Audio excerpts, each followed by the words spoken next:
Hospital থেকে বলছে 2 লাখ টাকা লাগবে। যদি আপনার ভাবি একটা অ্যাক্সিডেন্ট করছে বুঝছেন, হাসপাতালের ভিতরে আছি, আমার 2 লাখ টাকা দরকার, আপনি যা পারেন সেটা দেন। সকালে সম্ভব না ভাই। হ্যালো, টাকা ছাড়া তো আসলে আমাদের এখানে ডাক্তার অপারেশন করবে না। আমি ব্যবস্থা করতেছি। আমার তো বউ, আমার বাচ্চা, আমি তো পালাইতেছি না ভাই। আমরা যে জায়গায় রাখুম ওই জায়গায় থাকবা। টাকা পয়সার কোনো ব্যবস্থা করতে পারলি? না, হয়ে যাবে। আল্লাহ কি সুন্দর, এটা তো আমার পায়ে লাগবে না, তোমার পায়ে লাগবে না। এটা হবে না তোমার? হ্যাঁ দেখো তো। আমার হাতে কিছু টাকা ছিল বুঝছিস, খরচ হয়ে এই মাসের বাসা ভাড়া, বাচ্চাদের পড়াশোনা, দোকানের কেমনি কিভাবে কি যে চলবে।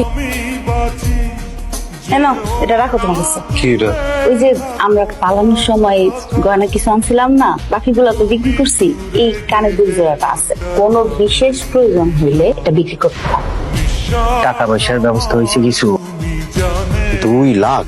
বস, আমি সারা জীবন কৃতজ্ঞতা কোন বস। তোমার কৃতজ্ঞতা দিয়ে আমি কি করবো? আমি অফিসে যাই, যত কাজ লাগে, আপনার বাসার কাজ, সব কাজ আমি সারা জীবন কাজ করবো। আমার বেতন দিতে হবে না, আপনি একটু ম্যানেজ করে দেখেন না। আচ্ছা, তুমি যে টাকা স্যালারি পাও, তোমার যদি ফুল স্যালারিও কাটি, তাও তো 2 বছর লাগবে তোমার টাকা শোধ দিতে।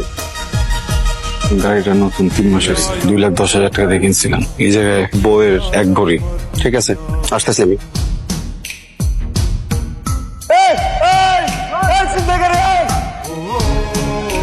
কনগ্রাচুলেশন বাবা হইছিস। আমার যে কি আনন্দ লাগতেছে আমি বলে বোঝাইতে পারবো না। এরকম মুখ গোমরা করে থাকলে হবে না, আমার কিন্তু একটা ভালো ট্রিট দেওয়া লাগবে। ইনি হচ্ছেন জাহানারা ম্যাডাম, উনি ভাবির অপারেশন করেছে। কত ভালো মানুষ দেখ, একটা টাকা নেয়নি অপারেশনের জন্য।